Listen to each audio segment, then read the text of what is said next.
Assalamualaikum warahmatullahi wabarakatuh. Alhamdulillah alladzi arsala rasulahu bil huda wa dinil haqq liyuzhirahu 'alad dini kullihi wa kafa billahi shahida.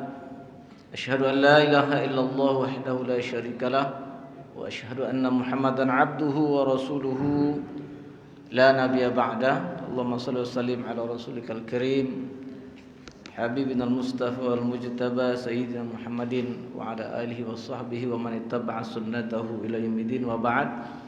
Ya ayyuhallazina amanu taqullaha haqqa tuqatih wa la tamutunna illa wa antum muslimun.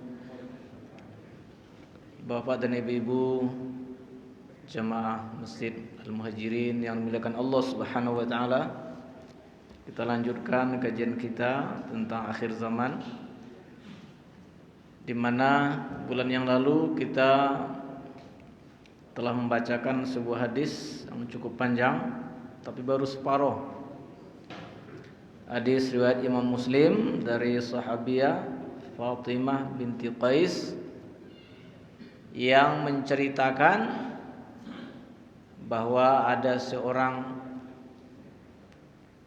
sahabat Rasulullah sallallahu alaihi wasallam yang sebelumnya beragama Nasrani, ditakdirkan oleh Allah bertemu dengan Dajjal di sebuah pulau terpencil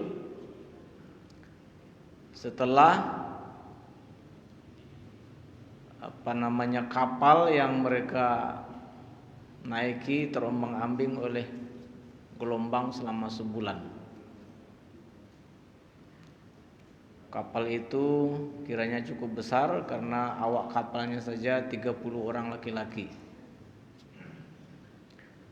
Dan bertemunya Tamim Ad-Dari dengan Dajjal menjadi penyebab beliau masuk Islam.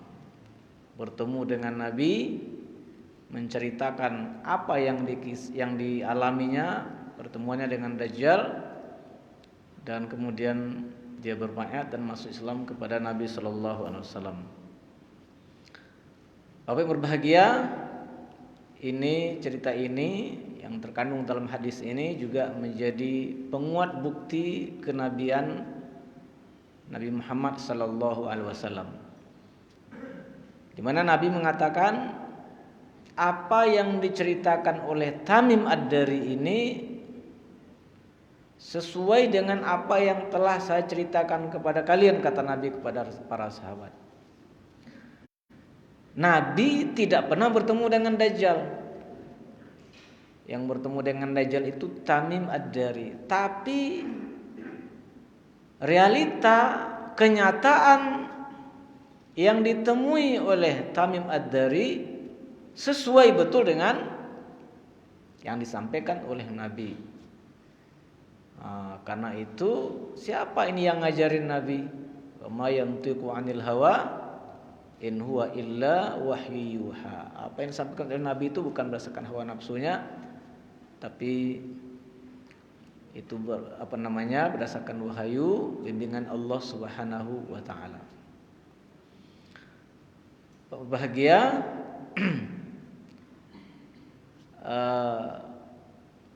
dan banyak lagi hal lain yang ghaibiyat, hal-hal yang gaib yang disampaikan oleh Nabi kemudian itu terjadi.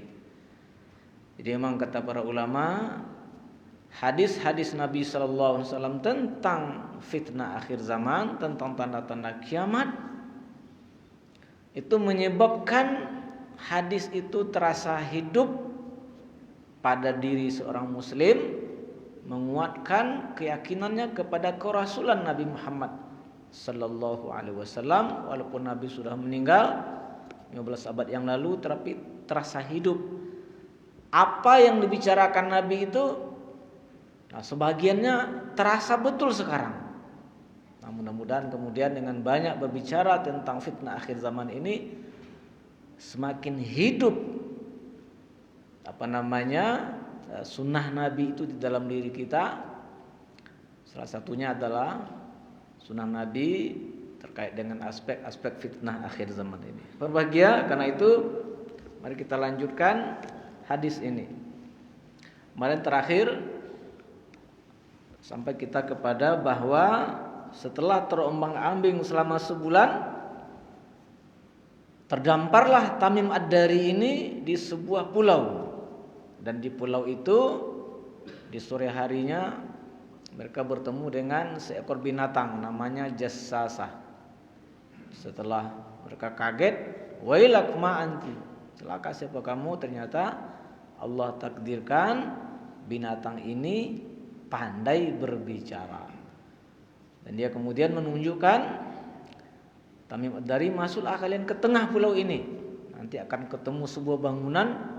Di bangunan itu ada seseorang yang ingin bertemu dan mendapatkan berita dari kalian. Apa yang bahagia? Apa yang terjadi setelah Tamim Ad-Dari bertemu dengan seorang laki-laki yang di pulau itu, yaitu Dajjal. Faiza fihi a'zamu insanin khalqan wa ashadduhu wisaqan majmu'atun yadahu ila unuqihi ma baina rukbatayhi ila ka'bayhi bil hadid. Tiba-tiba mereka menemukan seorang manusia yang sangat besar fisiknya, tetapi diikat dengan sangat kuat. Bagaimana model ikatannya? Kedua tangannya itu terbelenggu ke lehernya, begini. Sementara antara dua lutut dan mata kakinya itu dipasung. Masya Allah. Seperti itu kondisinya. Kenapa tidak mati? Ini takdir Allah Subhanahu wa ta'ala. Ada beberapa orang nabi sekarang di langit, tak mati. Salah satunya akan turun nanti di akhir zaman, yaitu Nabi Isa alaihissalam. Kenapa enggak mati? Innama amruhu iza arada syai'an ay yaqula lahu kun fayakun. Tentu untuk tujuan dan hikmah tertentu. Apa yang berbahagia? Qulna wailak ma anta. Kata Tamim Ad-Dari, celaka nih, siapa kamu? Qala qad qudirtum ala khabari. Kalian ini, kata makhluk itu, sudah ditakdirkan untuk bisa memberikan berita kepada saya. Fa akhbirni bima antum. Beritahu saya siapa kalian ini. Jadi dia ditanya tidak menjawab, malah kemudian mengajukan pertanyaan. Qalu nahnu unasun minal Arab. Kami menjawab, kami ini manusia ini dari Arab. Rakibna fi safinatin bahriyatin fasadafna al-bahr. Hina ightalama fala'iba binal maut syahran. Ya. Kami katanya dari Arab, kami mengendarai sampan layar ini, maka kemudian kami terdampar di pulau ini. Pak berbahagia, lalu kami sebelumnya dipermainkan oleh gelombang selama 1 bulan, lalu kemudian baru terdampar ke pulau tersebut. Fajalasna fi aqrubiha fadakhalna al-jazirah. Teman-teman kami duduk-duduk ya di dekat pulau itu, lalu kemudian baru kami masuk. Falaqiyatna dabatun ahlab kasirus sya'ri la yudra ma qubulahu min duburihi. Setelah kami masuk, kami ditemui oleh seekor dabah, binatang yang sangat gemuk, banyak bulunya sampai kemudian hampir tidak diketahui mana depan mana belakangnya, min kasratis sya'ar, karena banyaknya bulu binatang itu. Faqulna wailak ma anti, kami berkata celaka siapa kamu? Faqala anal jassasa, binatang itu menjawab saya adalah jassasa atau penunggu pulau ini. Qulna wa mal jassasa, kami berkata apa itu jassasa? Qala a'midu ila hadzal rajul fid dair fa innahu ila khabarikum bil asbab. Terus sajalah masuk. Jadi ada seorang laki-laki di rumah di pulau ini, di bangunan di pulau ini yang sangat merindukan kabar dari beliau. Fa aqbalna ilaika sira'an fazi'na minha wa lam na'man an takuna syaitana, maka kami cepat-cepat menemuimu ya, karena kami merasa jangan-jangan yang kami temui itu adalah setan. Faqala, maka Dajjal bertanya, akhbiruni an nakhli baisam. Beritahu saya tentang kurma yang ada di kebun Baisan? Ini pertanyaan pertama. Pembagian nanti seluruh apa yang ditanyakan oleh Dajjal ini ternyata menjadi tanda-tanda bahwa dia akan keluar. Jadi Dajjal itu akan keluar banyak tandanya. Ada tanda kondisi umat, ada tanda pada alam. Ini yang ditanyakan ini adalah tanda-tanda yang ada pada alam. Yang pertama ditanya, beritahu saya tentang kurma Baisan. Bahagia Baisan ini dahulunya adalah daerah menjadi wilayah Palestina. Tapi kemudian tahun 48 itu dirampas oleh Israel. Lalu penduduknya itu diusir. Nah, sekarang penduduk Baisan ini itu di pengungsian di Syria. Di Suriah. Apa bahagia? Lalu sekarang Baisan itu terbagi dua. Diceritakan oleh mantan mufti Mesir Syekh Ali Jum'ah. Dia mendapatkan sebuah landscape atau apa itu. Ternyata Israel di sebagian Baisan ini membangun kota namanya New Baisan. Jadi ada New York di Amerika, ada New Baisan di Israel. Dahulu sekali lagi adalah tanah Palestina. Nah, di Baisan ini dahulunya terdapat kurma dengan kualitas terbaik sedunia. Ya, sangat terkenal. Nah, sekarang separuhnya itu jadi kota namanya New Baisan. Separuhnya lagi itu kota tua yang ditinggalkan oleh penduduknya. Nah, disitulah kurma-kurma itu di sebagian di internet kita bisa melihat ada kurma-kurma yang sudah merunduk seperti ini, tidak berbuah lagi. Wallahu a'lam bishawab.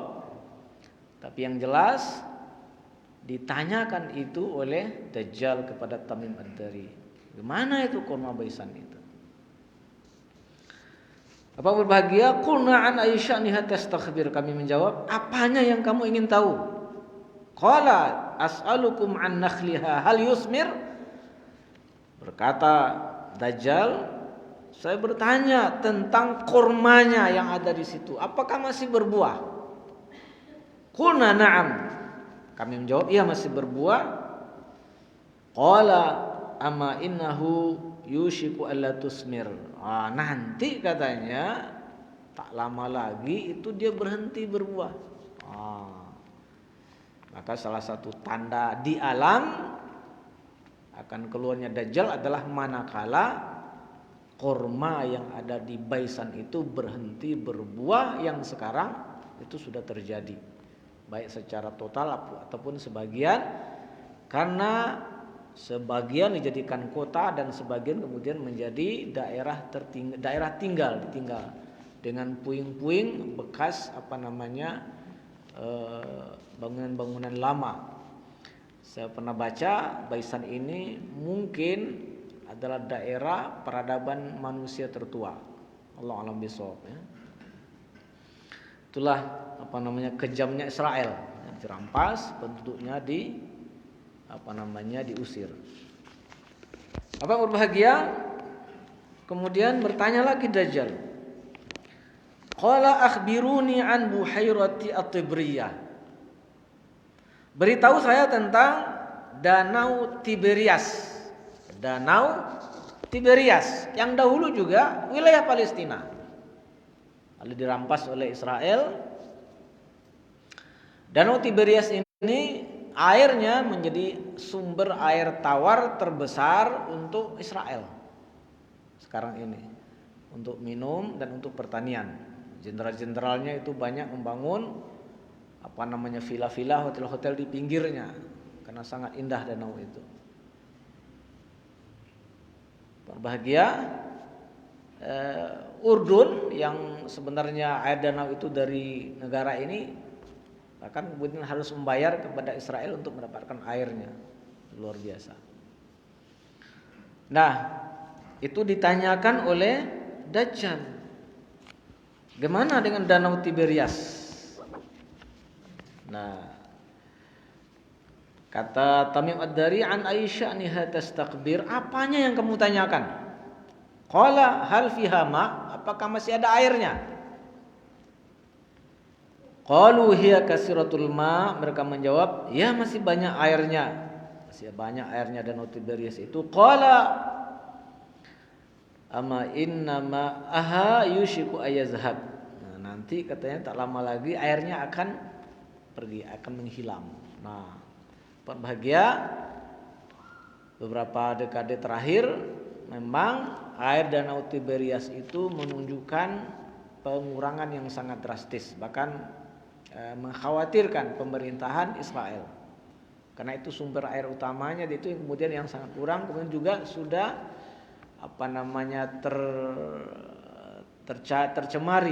tercemar. Bahkan ada seorang anak muda Palestina itu memposting sebuah video bahwa di tengah Danau Tiberias itu sekarang muncul pulau yang sebelumnya belum pernah muncul pulau di tengahnya. Itu menunjukkan debit airnya itu betul-betul sudah menurun. Ada yang mengatakan sampai sudah 16 meter wallahu a'lam bishawab. Bapak Ibu bisa tengok itu di internet, berbahasa Arab, berbahasa Inggris, berbahasa Indonesia saya nggak tahu. Jadi Danau Tiberias. Jadi ini tanda alam kedua. Dajjal itu keluar seandainya air yang ada di Danau Tiberias itu sudah mengering.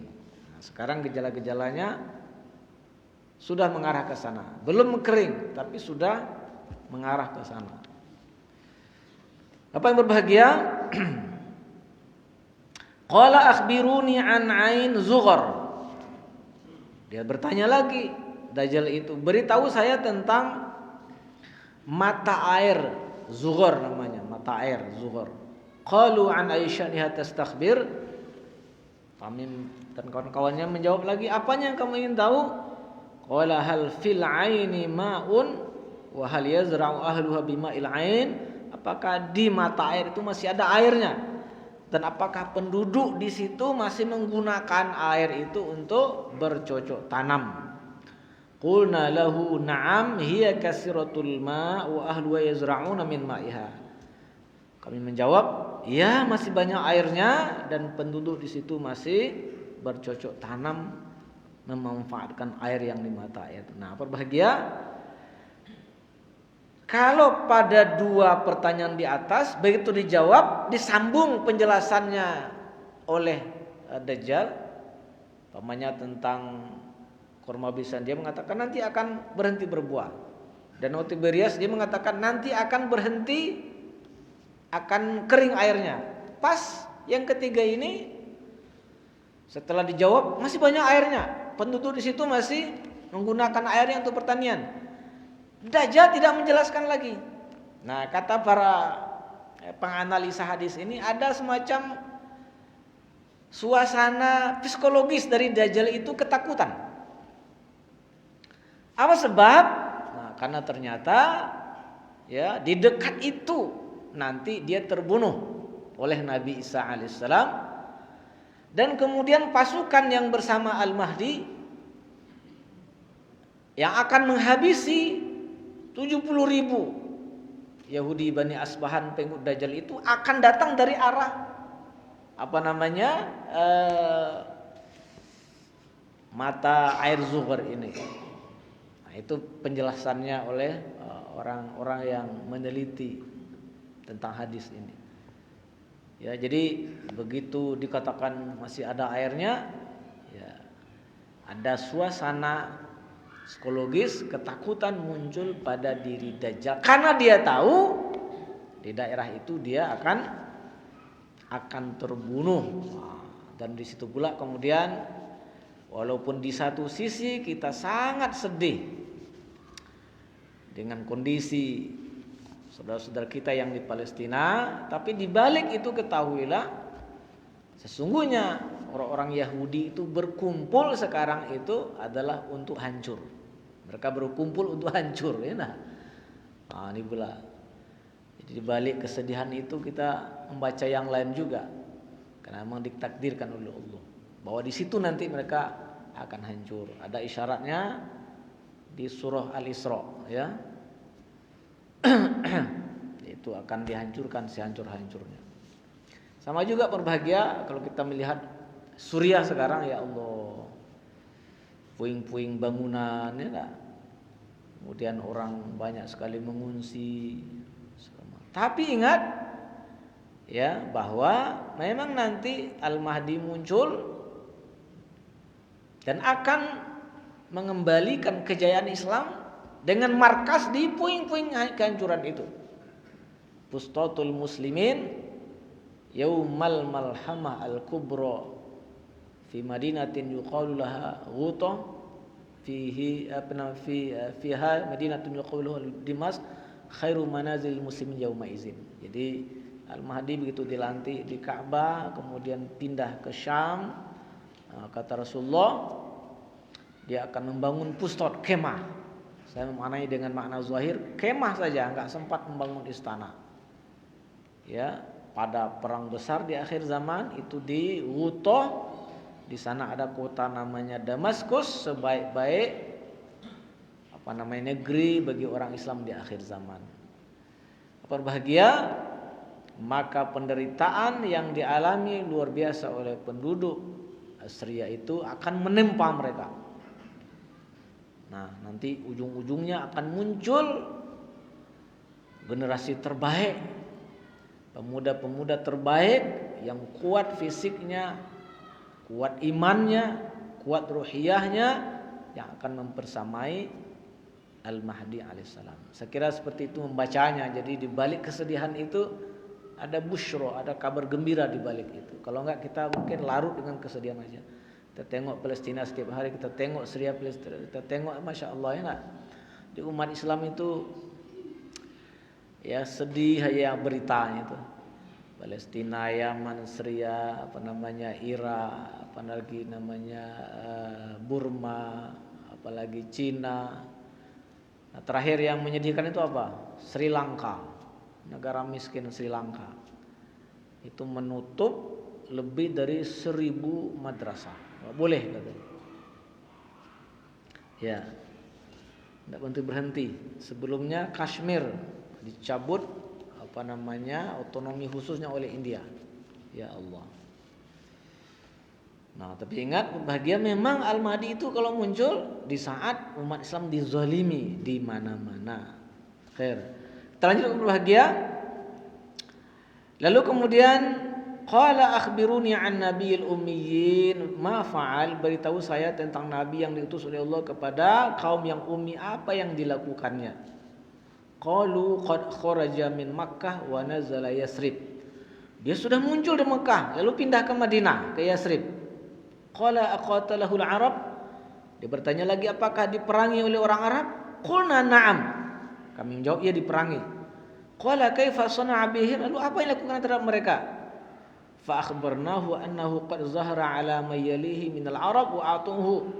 Kami jelaskan pada dia, generasi setelahnya itu kemudian muncul orang-orang Arab yang mematuhinya. Qala lahum qad kana zalik. Bertanya lagi dia, apakah itu betul-betul terjadi? Semula diperangi, lama-lama generasi berikutnya ikut kepada dia. Kuna na'am. Kami menjawab, ya. Qala ama inazaka khairun lahum ayyuti'uhu. Baguslah mereka ikut kepada Nabi itu. Tahu pula Dajjal ini, baguslah katanya. Baguslah mereka ikut para Nabi. Lalu baru dia memberitakan siapa dirinya. Wa inni mukhbirukum anni. Sekarang saya beritakan kepada kalian, saya beritahu kalian siapa saya, kata. Inni anal masih. Saya adalah Al-Masih. Dapat bahagia. Cuman ada etika menyebut Al-Masih ini karena Al-Masih ini bisa maksudnya adalah Nabi Isa, bisa maksudnya adalah Dajjal. Sama-sama Al-Masih. Kata para ulama, kalau kita ingin menyebut Dajjal pakai Al-Masih, tidak boleh hanya Al-Masih saja. Mesti Al-Masih Ad-Dajjal. Sebagaimana dalam doa kita dalam tasyahud itu. Wa a'udzubika wa na'udzubika min syarri fitnati al-masihid dajjal. Jadi kalau kita mau ngomong Dajjal pakai Al-Masih, dua-duanya harus dipakai. Al-Masih Ad-Dajjal, enggak boleh Al-Masih saja. Kalau untuk menyebut Nabi Isa boleh Al-Masih saja. Al-Masih ibnu Maryam boleh. Tapi kalau Dajjal tidak boleh, mesti Al-Masihud Dajjal atau Dajjal. Itu etika menyebutnya. Dia memang menggunakan saya Al-Masih katanya. Oh, kata para ulama dua penyebabnya. Pertama karena memang masaha itu dikata-kata menghapus, mata kanannya terhapus. Kedua masa juga artinya mengembara, karena dia akan mengembara di seluruh permukaan bumi selama 40 hari. Apa yang berbahagia? Anal masih wa inni ushiku ayuzana li fil khuruj. Tak lama lagi katanya saya diizinkan untuk keluar dari sini. Jadi nanti akan ada kejadian membuat dia marah, berontak, terlepas. Itu dia.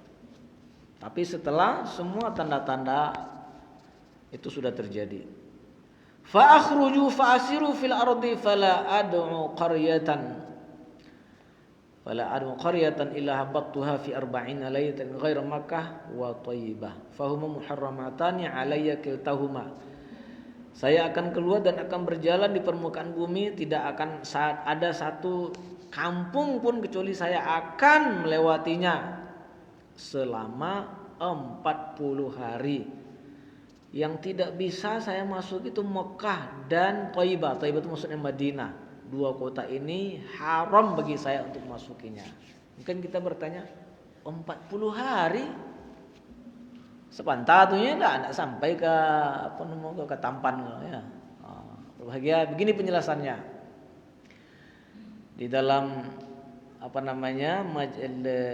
Mawsu'atun fil Fitan wal Malahim wa Ihtisa'ah, ensiklopedi kiamat dan tanda-tanda kiamat, ditulis oleh ulama Palestina. Beliau menjelaskan begini. Jadi sebelum Dajjal keluar itu terjadi dukhon, asap selama minimal setahun. Asap itu penyebabnya adalah meteor, benda langit yang jatuh yang menimpa bumi. Kemarin kan itu di Kalimantan atau apa itu, tapi nggak sampai jatuh ke tanah, masih dihancurkan oleh atmosfer. Kalimantan apa Sulawesi ada yang baca? Nah, jadi analisa ulama ini penyebab dukhon itu adalah gesekan benda langit yang jatuh ke bumi lalu dihadang oleh atmosfer. Wa iyyarau qisfam minas sama'i saqita yaquluna sahabum markum. Memang ada isyaratnya dalam Quran. Wa iyyarau qisfam minas sama'. Dan ketika mereka melihat kispan itu benda langit yang jatuh, yaquluna sahabum markum, mereka kemudian berkata, oh ini awan atau asap yang bergumpal-gumpal. Nah, begitu menghantam bumi, maka kemudian bumi ini menjadi tidak stabil perputarannya. Pertama dia akan sangat kencang, lalu kemudian akan melambat. Nah, dan mungkin kata beliau, ketika Dajjal itu keluar, bumi ini pada puncak melambatnya perputarannya itu. Nah, makanya 40 hari itu dijelaskan oleh Nabi, yaumun kasana, wa yaumun kasyahr, wa yaumun kajum'ah, wa yaumun kasairi ayyamikum. Hari pertamanya sama dengan setahun. Hari pertamanya sama dengan setahun. Hari keduanya sama dengan sebulan. Hari ketiganya sama dengan Jumat ke Jumat, sama dengan seminggu. Hari keempat sampai seterusnya baru normal seperti hari biasa. Maka dihitung-hitung Dajjal itu akan berjalannya nanti lebih kurang setahun, 2 bulan, sekian hari waktu normal kita. Dan itu ada isyarat dalam hadisnya. Ditanya Nabi oleh para sahabat, bagaimana cara sholat kami? Ketika umat ini nanti bertemu dengan satu hari yang lamanya setahun. Gimana caranya? Ini menunjukkan bahwa itu bukan kias, tetapi betul-betul terjadi nantinya satu harinya itu setahun, bayangkan. Jadi siangnya setengah tahun, malamnya setengah tahun. Masya Allah. Maka kata Nabi, perkirakan saja Perkirakan saja. Ya Allah. Ya enggak? Apa yang berbahagia? Jadi dia akan berjalan di permukaan bumi selama 40 hari. Kullama aratu an adkhula wahidatan aw wahidan minha istaqbalani malakan biyadihi as-sayf sultan yasudduni anha. Setiap saya ingin masuk ke dua kota ini, ke salah satu kota ini Makkah dan Madinah, saya dihadang oleh malaikat dengan pedang terhunus yang akan menghalangi saya. Jadi malaikat ternyata punya pedang, Pak ya. Cuman tidak usah searching di internet bentuk-bentuk pedang malaikat. Jangan ya. Dan enggak usah pula kemudian ada yang nawarkan ya enggak. Mau pesan pedang malaikat. Nah, di akhir zaman ini macam-macam aja ditawarkan orang ya. Itu ghaib Bapak Ibu. Disebut oleh Nabi pakai pedang kita imani. Kayak apa pedangnya? Jangan dipikirkan. Wa inna ala kulli naqbin minha malaikah yahrusunaha. Setiap jalan menuju dua kota ini ada malaikat yang menjaganya.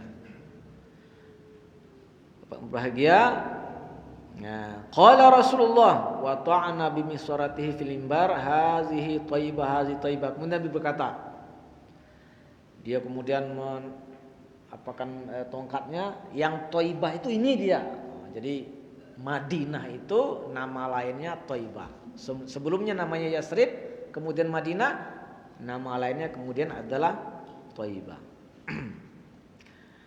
Ala hal kuntu haddastukum zalika faqala nas na'am fa inni a'jabani hadisu Tamim annahu wafaqa allazi kuntu hadisukum anhu wa 'anil Madinah wa Makkah. Kata Nabi, wahai manusia, kan sudah saya beritakan. Jamaah menjawab, ya, na'am, sudah wahai Rasulullah. Kata Nabi, saya sangat takjub dengan berita Tamim ini. Dan bahwa apa yang diberitakan Tamim itu sesuai dengan apa yang sudah saya ceritakan kepada kalian, Masya Allah. Termasuk tentang Mekah dan Madinah yang tidak bisa dimasuki oleh Dajjal. Berbahagia. Jadi kata Fatimah binti Qais, fahafiztu haza min Rasulillah. Saya hafal ini dari Rasulullah sallallahu alaihi wasallam. Berbahagia, itu hadisnya cukup panjang yang memberitakan pertemuan Tamim Ad-Dari dengan Dajjal. Nah, jadi berbahagia, Dajjal itu kapan dia keluar? Dia keluar kalau semua tanda-tanda yang disebut oleh Nabi itu terjadi. Kalau tanda-tanda alamnya 3 tadi, berhentinya kurma di kebun Baisan berbuah, keringnya mata air Zuhur, keringnya danau Tiberias. Lalu tanda-tanda kondisi umat ini yang juga disampaikan oleh Nabi. Di antaranya apa kata Nabi? Inna amamad dajjal sanawatun khadda'at yukazzabu fiha al-amin wa yusaddaqu fiha al-kha'in wa yantiqu fiha ar-ruwaybidah. Qalu wa man ruwaybidah ya Rasulullah? Qala at-tafi awil fasik awil fuwaisik yantiqu fi amril ammah. Sebelum Dajjal keluar kata Nabi, itu akan terjadi tahun panjang. Bukan tahun yang panjang, maksudnya bertahun-tahun, lama maksudnya. Disebut dengan tahun-tahun pengkhianatan. Disebut dengan tahun-tahun pengkhianatan. Apa maksudnya? Pada tahun-tahun itu kata Nabi, orang yang jujur itu dikhianati oleh umat. Orang yang jujur dikhianati. Para pengkhianat dengan mudah mendapatkan amanah. Udah jadi apa belum Mbak sekarang Mbak? Orang yang betul-betul jujur, itu dikhianati, dibully, bilang kadrun, macam-macam ya. Pengkhianat dengan mudah mendapatkan amanah. Itu banyak kemudian tentu penjelasannya, ya. Kan kalau kita kaitkan dengan hadis-hadis yang lain, Masya Allah menarik sekali apa yang disebut oleh Nabi itu. Jadi ini disebut dengan tahun-tahun pengkhianatan. Orang jujur, orang yang amanah, itu dikhianati, nggak dapat apa-apa dia. Para pengkhianat dengan mudah mendapatkan amanah. Lebih dari itu, opini publik dibentuk oleh Ruwaibidah. Opini publik dibentuk oleh Ruwaibidah.